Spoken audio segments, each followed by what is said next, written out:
Hey guys, it's a Frozen 2 fanboy 2004 here, and the review you've all been waiting for is finally here. I finally get your review, Cobra Kai Season 5. So Cobra Kai Season 5 tells a story of Silver who plans to take over the valley with Cobra Kai by by forcing everyone to join and yeah, and that's considering that Miyagi-Do and Eagle Fang have shut down now and after Cobra Kai won the tournament in Season 5. The show starts out with Johnny and Robbie are rescuing Miguel, who Miguel went to Eucador. Sorry for I don't know how to pronounce it. Eucador to find his father, only to realize that his father is a bandman, and then after he returns home, he meets his friends again with but Cobra Kai still wants to is still against the others who are in Miyagi-Do and Eagle Fang and and and so yeah, they plan to take down Miyagi. All our main characters plan to take down Cobra Kai and expose the Silver so that all the Cobra Kai students can realize that joining Cobra Kai and trusting Silver was a wrong thing, the wrong thing to do. So yeah, Cobra Kai season 5 was one of my most anticipated shows of the year. I mean, Obi-Wan Kenobi was always my most anticipated show, even though it's not the best show of the year. Cobra, yeah, I mean, Stranger Things season 4 is still the best show of the year, but I was actually more hyped for Cobra Kai 5 than Stranger Things 4 because at that time I was more of a Cobra Kai fan, but now Stranger Things is my favorite show of all time thanks to season 4.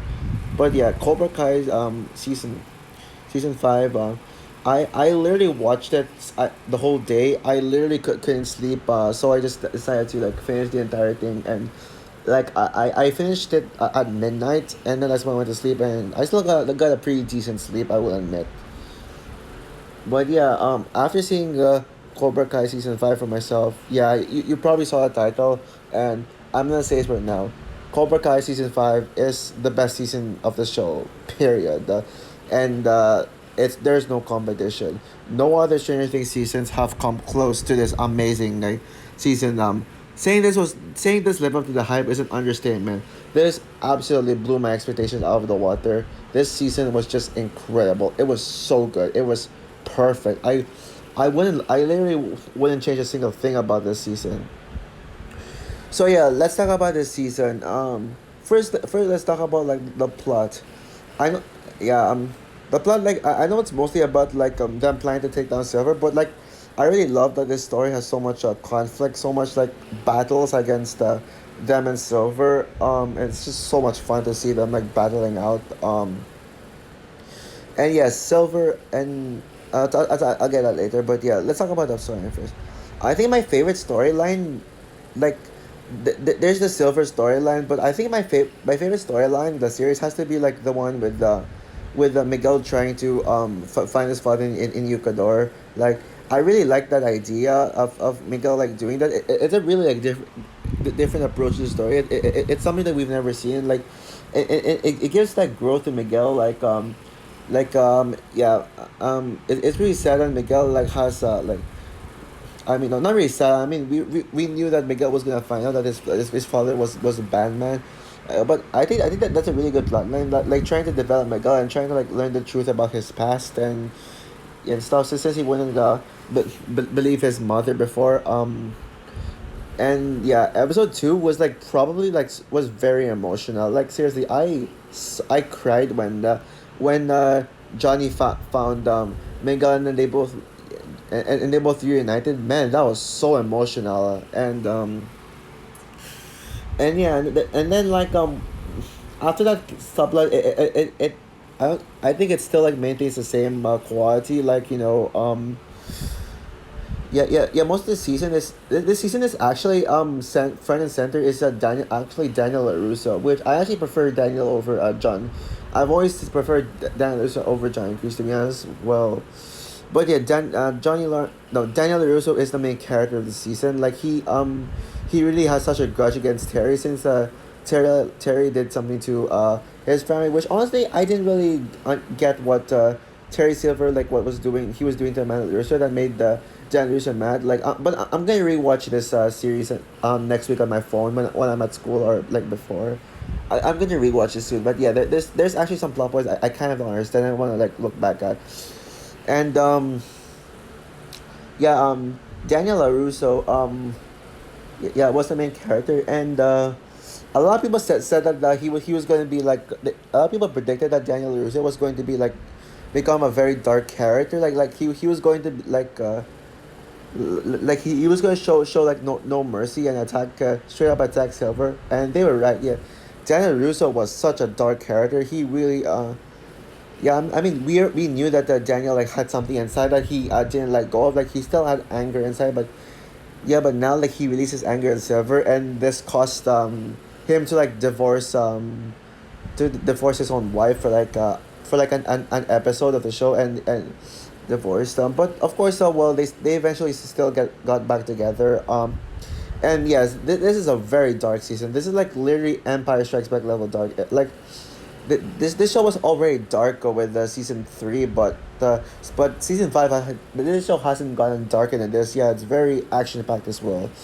There's just so many fun moments, and every single character is also great. Love yeah, Johnny Lawrence and Chosen were also awesome. I love like the return of that guy. I keep forgetting his name for some reason. Like his name doesn't get stuck with me, but he was a bully in the Karate Kid Part 3. And yeah, now let's get into the kids. Let's get into the kids. Samantha Larusso is my favorite Cobra Kai character, and she will always be my favorite Cobra Kai character. In this season, she did not disappoint one bit. I really like Samantha's arc. Like we know that Samantha still hasn't like really found herself. And she's just really upset after how do I say this, uh yeah, after like Miyagi-Do shuts down, like she's still upset. She hasn't like she still has to like find herself. She doesn't get. I mean, she still yeah, she still like doesn't get along with Tori when like Tori wants to get along with Sam. And yeah, this season like Sam's arc is basically trying to find herself. Like there's a scene where like Sam's best friends that took her to how do I say this? Oh yeah, Sam's friends took her to this pool where like she when like she closes her eyes, like she starts, she like dreams of something like when like that resembles her character arc, like when like that's how like we understand like what they're trying to do with Samantha in this season. And there's a scene where like Samantha literally fought her own self, like her aggressive self, like and that was probably one of my favorite moments of the entire season. Probably my second favorite. Well, you'll get to my favorite your favorite moment of the season soon. Like I'll probably save that for last. But yeah, and Miguel was at his best here. Yeah, Miguel was definitely at his best here because like we know like of course like his arc of his character arc of like trying to find out his past, only to realize that his past really disappointed him. I already talked about that, but and then there's like this whole thing with Miguel and Robbie trying to get along. Like Johnny Lawrence really wanted Miguel and Robbie to get along, but they're both sworn enemies. But Robbie like really redeems himself in this season, and I'm so glad to see Daniel and no Miguel and Robbie are getting along. Yeah, that's probably one thing I love about this season as well. Trying to like make characters who were sworn enemies actually get along. Miguel and Robbie, and even Tori and Sam get along. Yeah, I'm sure like by that I'm sure Harry Thomas would be very like overjoyed to see like Tori and Sam like finally getting along, and Tori joined a good side. Yeah, Tori was also at her best. Like I absolutely love her. Seeing her deal with pain, seeing her like still trying to get the demons out of her. She's still like trying to get Cobra Kai out of her, but she still feels like joining Cobra Kai. But then like this new sensei came in, and but I'll get the new characters in shortly. And yeah, and the other characters they don't really get much to do. Like I don't have anything to say about them. You know, like Eli, Dimitri, you know, those kind of characters. I think now I want to talk about Anthony because if you guys saw my Cobra Kai season 1 to 4 review, I said that that Anthony was the worst character in the show, but after watching this season, uh, um, Anthony is no longer my favorite, my worst character. Like maybe the Anthony from the early seasons is still the worst, but this Anthony, I love like this change of Anthony because he's completely changed. Yeah, now like Kenny's the one bullying Anthony, and Anthony like one thing that's really interesting is that we get to see Sam and Anthony actually interact with each other. Yes, Sam and Anthony like never interacted. Like if you remember, like in the early seasons, like all Anthony was like is just like on his phone. He's like, yeah, Sam, blah blah blah. But now Anthony was but now Anthony actually was is open to talking to Sam, which is something we never saw before. Like they both actually have a sibling interaction, that's pretty much like what could have I mean what should have been in the first place. And yeah, um, and now let's talk. I want to talk about the new characters. Well, two new like some of the more recent characters who appear. I want to talk about like my most underrated Cobra Kai character, Devon Lee. Yeah, Devon Lee was probably the standout of season 4 for me. Like how she literally came out of nowhere. She was like a debate team, and then she literally like tore someone's book, and then she came into Eagle fan created like very confident and badass, and she's basically this show's Paloma. In this season, not like so. I was hoping this season they not only do they bring her back but give her more, and that's exactly what happened. So Devon Lee is like a major character now. She technically joined Cobra Kai, and they kind of like villainized her, but not really that because but of course it's easy for her to realize the truth because of how smart Devon is. She's literally the smartest character in the show. So she joined Cobra Kai because her mom didn't want her to quit karate, and I think that's a really good point. And because Cobra Kai was literally the only dojo in the valley, I think there's another dojo that had partnership with Cobra Kai, but I forgot the name. But yeah, Terry Silverman. He's powerful, but I'll get to him later. But yeah, and then yeah, Devon Lee yeah, she has she's a real character, and she's definitely my second. I mean, even though Samantha Larissa will always be my favorite Cobra Kai character, Devon Lee is actually a close second. Yeah, I absolutely love her. I can't wait to see more from her with in the next Cobra seasons. And then there is a new character, Kim, like the Korean. She's a Korean sensei. Yeah, I bet she's from North Korea. Lol. Um, yeah, that the Korean sensei was just ruthless. She's probably not nowadays my favorite um Cobra Kai villain tied with Terry Silver, but yeah, and she's actually kind of like my Cobra Kai crush. Yeah, she's pretty hot and she's ruthless. Like she's really strict. Like she's really scary as well. She's really like she's strict as it is. So she's basically the female version of Terrence Silver from Webber. She's very abusive to her students, but she's abusive to make her students better. Like she's very aggressive, and she really made she's the reason why Tori decided to redeem herself. Like she's like when she literally got hurt. Like she really got really hurt, and I felt bad for Tori for doing that. And yeah, she's very ruthless, and I can't wait to see. I hope she returns and season 6, if season 6 happens. So and now let's get into Terry Silver. Oh man, Terry Silver. Terry Silver has always been like I've always been a fan of Terry Silver every time ever since he first appeared in Cobra Kai. I mean Karate Kid episode 3. No, I mean part 3. Yeah, sorry about that. Terry Silver was just so ruthless. He's so menacing, and he's very manipulative. Like he manipulates people into like being this nice guy, and then like suddenly he's actually evil in the inside. That's one thing yeah, Terry Silver always has this, but in this season, yeah, I mean, everyone knows that Terry Silver is a bad guy, but he still like pretends to be a nice guy to others. Like he pretends to be nice to Amanda LaRusso, but yeah, that which is what got Daniel and Amanda to almost break up. And yeah, Terry Silver, he's ruthless, and my gosh, he is creepy. He's really menacing. He's so powerful. He's like literally the most. He's even more powerful than John Kreese, and I love how we got to see more of a backstory of him. Like, and he said he wanted to join this tournament, which I forgot the name. This tournament name that like isn't like very catchy to me. And yeah, Yeah, love Terry Silver. He's probably my favorite male character in this whole show. Yeah, he's very ruthless and terrifying, and he literally, and he's strong as well. He literally like yeah, and yeah. But and now let's talk about some of the episode highlights. Episode two was very emotional. With like what I said, Johnny and Miguel like reuniting that made me cry. Episode four is also top tier. Love episode four with the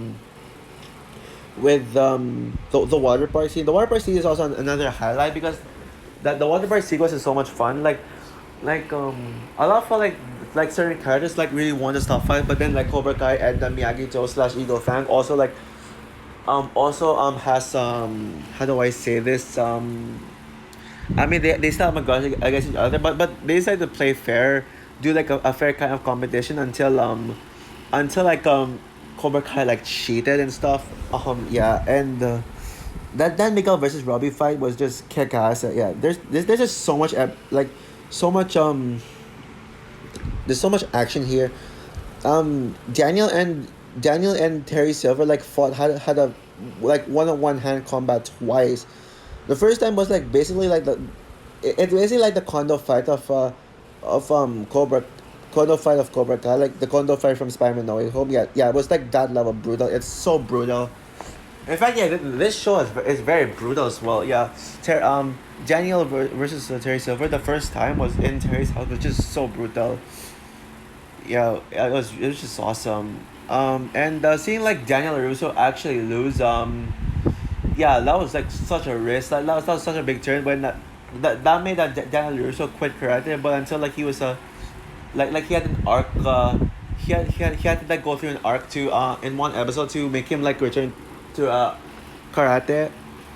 And then now let's talk about the best moment of this show. The biggest highlight of this not just the season but the whole show in general, and that is the finale. Yeah, the finale is just excellent.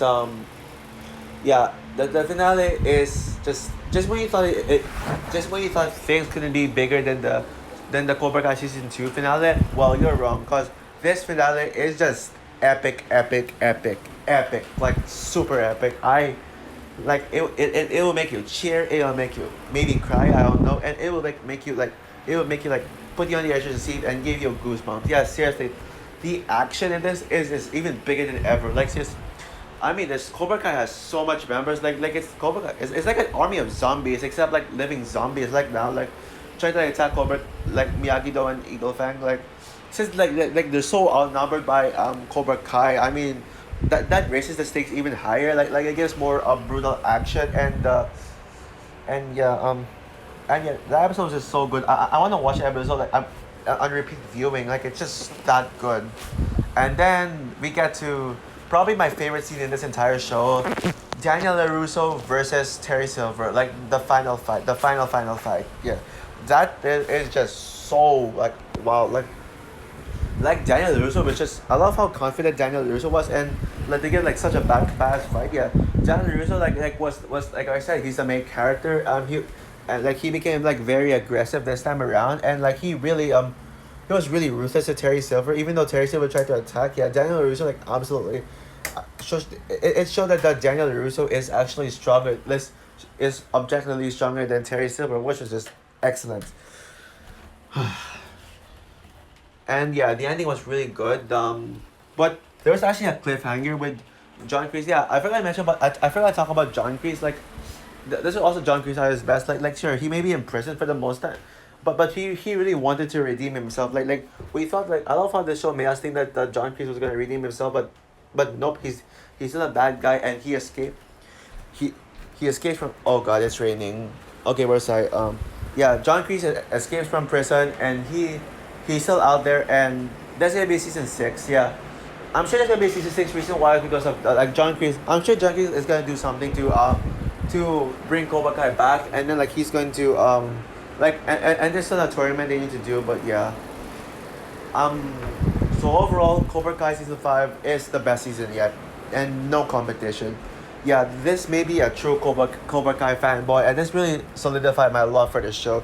They are some of the best character arcs. It has the best stories. It has the best action, and it's the most risk taking show, season yet. It does things that it goes into directions you never think this show would go. So yeah, I've never been more proud of this show.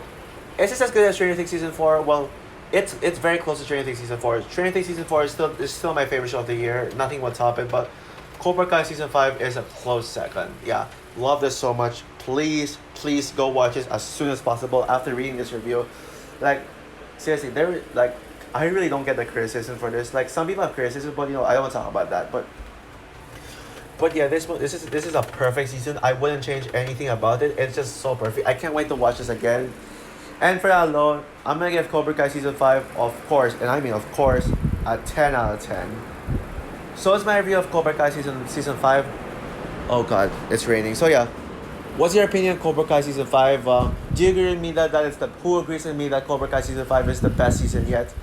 Comment down below, like, subscribe, hit the notification bell, and stay tuned for more videos to come. I'm probably gonna do a video about D23, the D23 video, and also and stay tuned for my Cobra Kai related videos.